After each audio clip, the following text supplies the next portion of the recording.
Will Romania join Schengen इन 2023? क्या Romania 2023 में इस साल में शेनेगन ज्वाइन करेगा? सत श्री अकाल दोस्तों, मेरा नाम है हरजिंदर सिंह और आप देख रहे हैं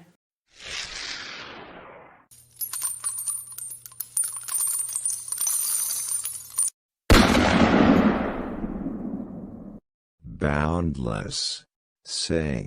दोस्तों, शेनेगन के ऊपर मेरी पिछली वीडियो में मैंने क्लियर कर ही दिया था कि क्यों 2022 में दिसंबर महीने में सिर्फ क्रोएशिया को ही शेनेगन जोन में एंट्री मिली, रोमानिया और बुल्गारिया को बाहर क्यों रखा गया।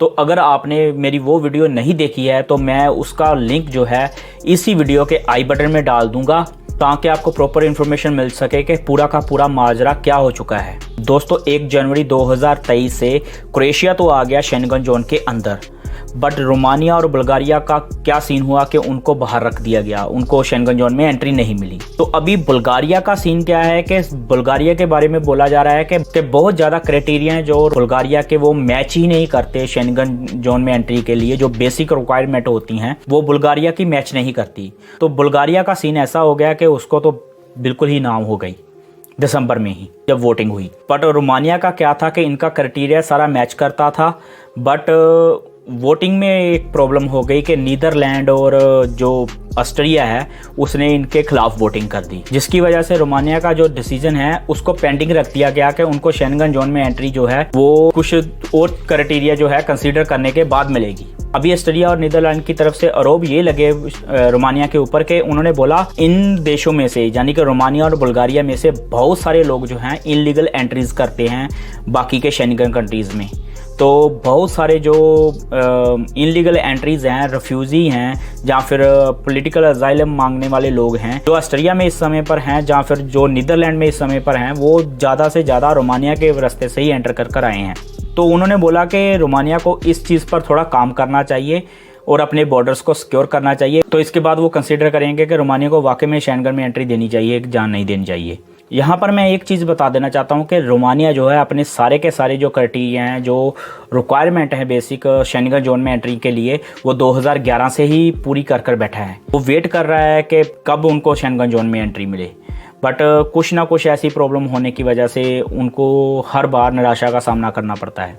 ऐसा ही कुछ इस बार भी हो चुका है। दिसंबर 2022 में उनको फिर से निराशा का ही सामना करना पड़ा। इस चीज़ से काफ़ी ज़्यादा डिसअपॉइंटेड थी रोमानिया की गवर्नमेंट इस बार, क्योंकि उम्मीदें बहुत लगी हुई थी। इस बार बहुत सारे प्लस पॉइंट माने जा रहे थे, पॉजिटिव चांसेस माने जा रहे थे कि रोमानिया को शेनेगन जोन में एंट्री मिल जाएगी। बट जब निराशाजनक नतीजे सामने आए तो उनका दिल जैसे टूट गया। तो उसके बाद क्या होता है कि सडन जो है पार्लियामेंट की मीटिंग बुलाई जाती है, सेशन बनाया जाता है। तो उस पहले सेशन में ही आती हैं पूरी की पूरी जो यूरोपियन यूनियन की पार्लियामेंट है, उनकी जो प्रेसिडेंट हैं मैडम रॉबर्टा मेट्सोला, वो आकर रोमानिया की पार्लियामेंट के पहले ही सेशन को जो है वो एड्रेस करती हैं और अपील करती हैं कि वो हिम्मत ना हारें, उनको निराश होने की, हताश होने की ज़रूरत नहीं है।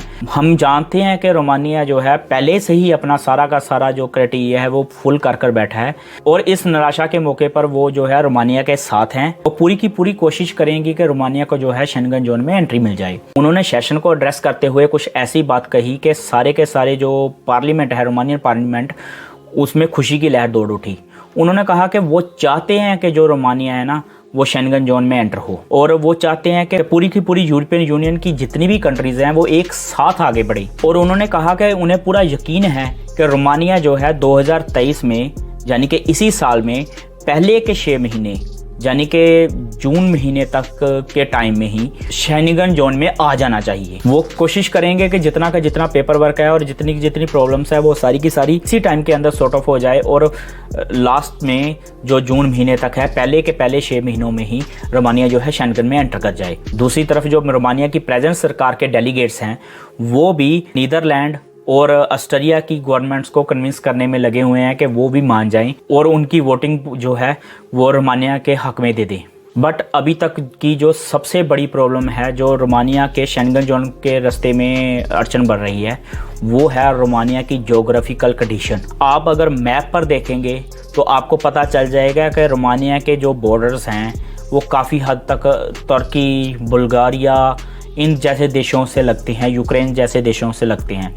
जहाँ से जो नॉन यूरोपियन कंट्रीज़ के लोग हैं वो डायरेक्टली एंटर कर सकते हैं रोमानिया के अंदर, जिसकी वजह से प्रॉब्लम ये है कि काफ़ी सारे रिफ्यूजी जो है इस रास्ते से आकर, तुर्की के रास्ते से आकर या यूक्रेन या बुल्गारिया के रास्ते से आकर रोमानिया में एंटर करते हैं और वहाँ से और शेंगन कंट्रीज़ में एंट्री करने की कोशिश करते हैं। और इसी वजह से बाकी की शेंगन कंट्रीज़ में जो है रिफ्यूजियों की जो जनसंख्या है वो बढ़ती जा रही है।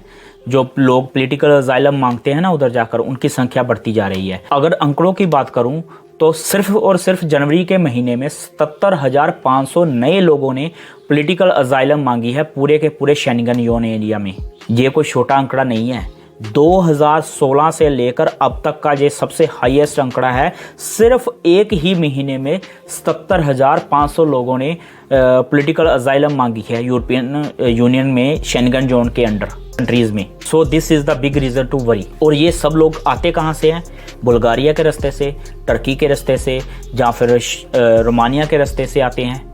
सो इसी वजह से ऑस्ट्रिया और जो नीदरलैंड है वो थोड़ा हिचकिचा रहे हैं रोमानिया को भी शेंगन जोन में एंट्री देने के लिए। सो अगर तो रोमानिया जो है वो अपने सारे के सारे बॉर्डर सिक्योर कर साबित कर देता है इस शेंगन कमेटी को कि मैंने अपने सारे बॉर्डर सिक्योर कर दिए हैं और अभी 100% कोई भी बंदा हमारे देश से एंट्री कर आपके देश में जो है शेंगन जोन में जो है वो एंट्री नहीं करेगा, तो फिर सोचा जा सकता है कि हो सकता है कि रोमानिया को शेंगन जोन में एंट्री मिल जाए। बट अगर रोमानिया ये साबित ना कर पाया तो फिर जो है रोमानिया को शेंगन जोन में ज्वाइन करने की उम्मीद छोड़नी पड़ेगी। बाकी दोस्तों उम्मीद तो यही है कि जो यूरोपियन पार्लियामेंट की प्रेसिडेंट हैं उनकी बात जो है वो सच्ची हो जाए और रोमानिया जो है जून महीने तक शेंगन जोन में एंटर कर जाए।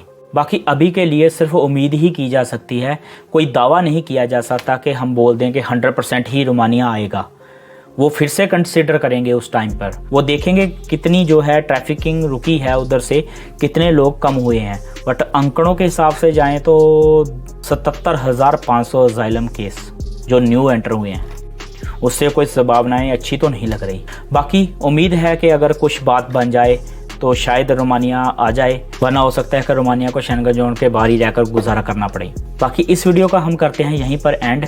आज की वीडियो में बस इतना ही। अगर इन्फॉर्मेशन काम की लगी हो तो वीडियो को लाइक कीजिएगा, शेयर कीजिएगा अपने दोस्तों के साथ। चैनल की सपोर्ट के लिए चैनल को सब्सक्राइब कीजिएगा और बेल आइकन का बटन दबाना मत भूलिएगा, ताकि मेरी लेटेस्ट वीडियो के नोटिफिकेशन आप तक हमेशा ही पहुंचते रहे। तो चलिए दोस्तों, मिलते हैं किसी नई वीडियो में किसी नए टॉपिक के साथ। तब तक के लिए सत श्री अकाल।